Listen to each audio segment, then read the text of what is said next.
E aí galera, sejam muito bem-vindos a mais este analisador sobre Matrix Resurrections. E esse é um filme que, cara, vale uma reflexão bem profunda sobre ele, assim. Vale a gente trocar uma ideia legal, por conta de, cara, a proposta dele, ele é um tanto quanto, assim, original, pra dizer o mínimo, sabe? Assim como eram as propostas dos filmes anteriores de Matrix, só que sempre rolou uma questão de um trabalho inacabado, uma coisa que talvez tinha uma perspectiva muito mais interessante do que atingiu, e meio que essa pachorra permeou Matrix por todo o tempo, por todas as questões dos filmes que vieram depois do filme original, e isso meio que virou uma espécie de, vamos colocar, problema para a franquia como um todo, porque, ao que parece, quando os então irmãos Wachowski conceberam esse filme lá em 99, ele não parecia ser um filme franqueável. Ele se fechava, era uma história redonda que se fechava nele ali, e aí, com sucesso e toda a repercussão que teve, se desdobrou as outras duas sequências do filme, e que, nitidamente, escorregam no quiabo. A sombra do primeiro filme, a sombra de algo tão revolucionário para a indústria do cinema, não só na questão de trazer uma proposta nova, uma narrativa nova na época, mas também de trazer questões de efeitos visuais interessantes, marcantes, um cinema de ação com vários conceitos novos, talvez até abstraídos de algumas coisas que consumiam fora do, vamos colocar assim, ciclo do cinema americano, fez de Matrix o sucesso que ele foi. E a sequência tentar dar uma evolução em cima dessa tecnologia aprimorada para ação que meio que deixou a franquia viva nos filmes sequentes. Só que você tem uma crítica muito forte ao que em torno desses filmes, tá ligado? A história desenvolvida em cima deles que acaba sendo tanto quanto maçante. Mas por que eu tô voltando no tempo para falar de Matrix Resurrection? Por causa que a primeira metade do filme é totalmente uma reflexão da Lana, porque a Lily não voltou, sobre o passado delas. No filme, a franquia é abstraída a um jogo, tendo seu engenheiro principal ali, o Thomas, que é o Neo. E na verdade a metade inicial do filme você fica se questionando o que eu tô vendo aqui, mas você gosta muito do que você tá vendo ali, por conta de que não é apenas o Neo tentando se encontrar no meio da história toda ali, no meio das propostas que a gente vê a cada momento na tela. Tem muita reflexão sobre, o azul é isso, o vermelho é aquilo, nas primeiras partes do filme, assim, que você fica tentando entender qual caminho que eu tô seguindo aqui. Isso tudo serviu para envolver a reflexão que ela quis trazer sobre Matrix e Lana como um todo. E isso é muito interessante, por conta de que sempre ficava falando assim que eles iam desenvolver uma sequência para os games, que eram, na verdade, reflexão com os 3 filmes, porque a proposta dessa primeira metade traz que eles estão desenvolvendo uma sequência para os 3 primeiros games, e essa sequência tem que ser Matrix. As pessoas têm que olhar para Matrix e falar, isso é Matrix.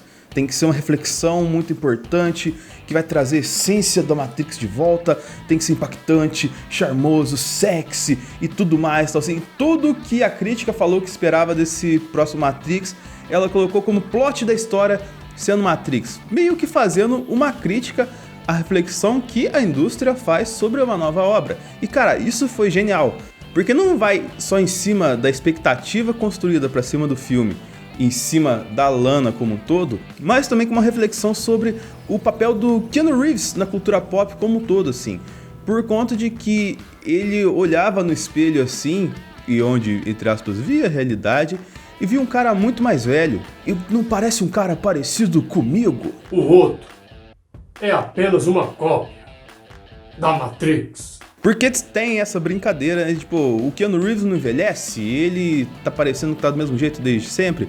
E assim, ele tá velho, só que a genética ajudou o Keanu Reeves. E a galera fica nessa reflexão, então eles colocaram de verdade um Keanu Reeves velho no filme. Já mostrando que, cara, essa questão da idade é realmente importante pra você determinar a qualidade de um cara ou não? John Wick tá aí pra provar que não. E aí, voltando pra reflexão da franquia, reflexão da Lana, que é interessante porque tem trocas de personagens ali muito descaradas. Eles nem foram atrás do Lawrence Fishburne, mas sim, aquele cara é o Morpheus no filme. E ele, cara, ele é o Dr. Manhattan da série do Watchmen, tá ligado? Então, assim, não tem o peso do Morpheus pra história. Mas talvez fosse a intenção dela tirar o peso do Morfeu da história nessa primeira metade. Porque meio que colocar o Morfeu, o cara que tinha o pé na realidade, e você colocar um Morfeu falso ali, ele meio que não te dá esse sustentamento para você seguir refletindo sobre a franquia do jeito que ela queria que você refletisse. E é em cima dessa questão da realidade que vem a questão ligada ao que você tá entendendo, por causa que a Tiffany, que é a Trinity, tem uma vida normal ali e que é totalmente alheia à vida do Thomas Anderson. E aí você fica refletindo, será que o filme voltou lá atrás, antes de começar, entre aspas, a história do primeiro Matrix, por conta de que a gente vê muitas coisas que seriam, entre aspas, sequência daquele Anderson lá de trás, antes de entrar em todo o rolê da Matrix, antes de conviver com o Morpheus e tudo mais. E nesse rolê, a Tiffany tem uma família, tem filhos, só que ela é, vamos colocar assim, forjada para ser interessante para o Neo, como a gente costumou ver ao longo da franquia. E aí ele fica sempre com aquela sensação de déjà vu. E que é o tom, e cara, nesse ponto foi genial o jeito que ela colocou na franquia, que tudo que você vê ali, você tem um déjà vu de algum momento de Matrix, mas você não consegue precisar, é esse momento de Matrix que eu tô lembrando. Cara, nesse ponto, ela mandou super bem, ela foi maravilhosa, porque ela de fato, na primeira metade do filme, te confunde. Ela te deixa imerso ali e você não sabe o que é realidade e o que não é. E isso vai uma crítica também aos tempos atuais. Por conta de que a gente fica muito alheio a isso aqui, fica preso a questões ligadas ao que é real ou não. O celular de verdade é a realidade da nossa vida ou a gente tem que viver fora da tela? E engraçado que o filme não responde isso. Mas talvez porque a própria Lana não tem uma resposta. A resposta óbvia que vem em todo lugar é tipo assim, sai da frente do celular e vai viver sua vida e tudo mais. Só que hoje em dia a questão mercadológica da coisa impede a gente fazer isso. Não adianta a gente sair da tela do celular, porque a gente sai da tela do celular não necessariamente a gente vai ter uma vida, por conta de que a vida de muitas pessoas estão atreladas ali, não só na questão pessoal, o que sim é um erro, mas na questão comercial, o que sim é um dilema a ser colocado. E como não se tem uma distinção exata do que é realidade, do que não é, do que o azul e o vermelho efetivamente representam nessa narrativa nova, porque o Morpheus usa roupa amarela, usa roupa azul, usa roupa vermelha e não usa roupa verde. A roupa verde em si não aparece tanto no filme. Só que o amarelo vem do Restorations, vem de trazer de volta, tanto que nos créditos o Matrix desce verde e o Restoration sobe com tons de amarelo. Meio que denotando que assim, não é importante o que está em verde na história, é importante você focar no vermelho, no azul e no amarelo, porque na verdade o verde não compõe as três cores, né? Logicamente, se for o azul e o amarelo compõe, mas eu acho que não é a proposta daqui. Ou até pode ser, na verdade, porque se o amarelo é a realidade e o azul é mais próximo da realidade, o verde acaba dando na Matrix sendo real. Mas enfim, isso eu acho que é um papo para outro momento. Psicologia das cores trabalhada em Matrix.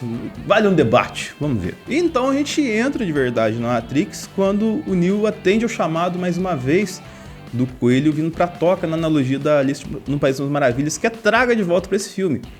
Só que aí a partir daí, no momento que ele acorda na realidade que a gente tá acostumado dos filmes anteriores, vem a parte que o filme acaba. Basicamente o filme acaba, assim. É por conta de que toda essa reflexão, toda essa trama muito bem desenvolvida e trabalhada, assim, na primeira metade, ela meio que se resolve. Mas parece que isso aí já foi uma questão de pretensão maior do diretor, ou da diretora no caso, e acabou se perdendo meio que no limbo, porque ele desperta e você tem de um lado o Neo e do outro a Trinity. Ele sendo a base de toda a questão ali ligada agora. Eles que são a essência da parada. E nisso você já matou o plot do filme, que é basicamente o Neo voltando pra Matrix pra liberar a Trinity do controle do engenheiro que é o Neil Patrick Harris. Nesse ponto ele tá muito bem. Mas pra fazer isso fica uma jornada muito grande de contar o passado, de uma parte da história que de fato não é tão interessante, que não vem adicionar tanto assim. Aí tem as reflexões lá com a menininha que virou agora meio que o lugar do oráculo, lá que a gente viu no final do terceiro filme.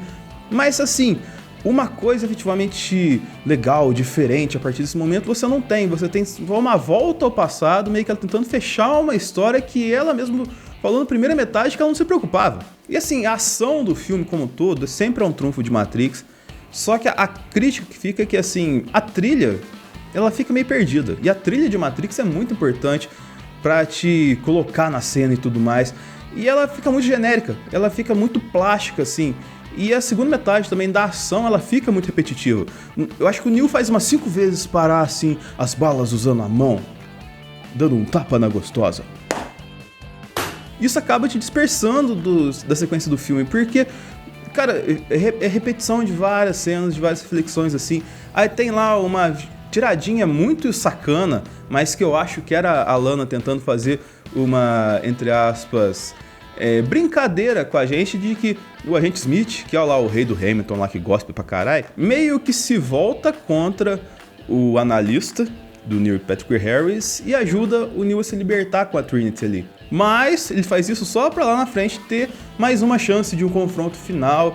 E aí que vai outra reflexão, assim, mas que já tinha se perdido no tom do filme, que é ele usar as pessoas como mísseis, como bombas, assim, e as pessoas se jogando de prédio, se suicidando pra ser armas pra ele no rolê. Só que, cara, você nem lembra daquela reflexão inicial lá, porque, tipo assim, desde aquele ponto que ela construiu muito bem essa narrativa de crítica social foda, até o ponto que acontece isso, tem tipo um filme inteiro contando uma história que não tem tanto peso, tanta relevância assim, até por conta que aquele cenário que já era meio caótico assim que a gente viu dos filmes anteriores, se perdeu porque avançou bastante tempo naquilo ali. Então, na verdade, o Neo e a Trinity estavam presos com bases desse sistema novo há muito tempo. E aí o filme, até na figura da Bugs, que é uma reflexão a Bugs Bunny, que é reflexão ao Warner. Inclusive o nome da Warner é citado várias vezes aqui na questão dos acionistas, e isso eu achei legal pra caramba dela fazer essa escolha. Fala que ela começou a acreditar na profecia do Neo quando viu ele indo pular de um prédio, mas não pulou. Aí fica a questão de você dar o salto de fé para a realidade que você quer ficar, e é nesse salto de fé que a gente conclui algo que tinha concluído lá na metade do filme, que o peso do Neo e o peso da Trinity tem o mesmo peso na história, porque Matrix, quando se desenvolveu as duas sequências e fechando nesse terceiro filme, se trata basicamente de uma história de amor, e que no amor não tem um mais pesado que o outro, os pesos se equivalem, porque um completa o outro, e o romancezinho fica completo ali. E tem, em algum ponto, uma outra analogia da transição da Lana para se tornar uma mulher e tudo mais, e meio que equilibrar os pesos dos dois como sendo um só na narrativa.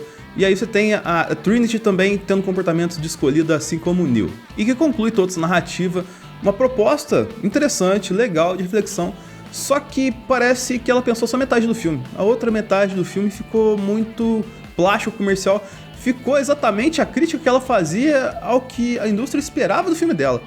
Então, assim, não sei se ela fez um filme, esse metade meu, metade da indústria, metade da Lana, metade da Warner.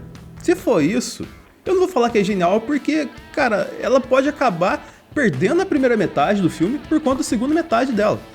Então, assim, cara, a Warner tem que conversar melhor com os diretores dela, basicamente é a grande reflexão que fica do filme aqui. Mas enfim, se for essa reflexão no todo, eu gostaria que você comentasse com a gente aqui embaixo, aqui, curtisse, compartilhasse, clicando no sininho aqui, sinalizando para ter notificações de vídeos novos.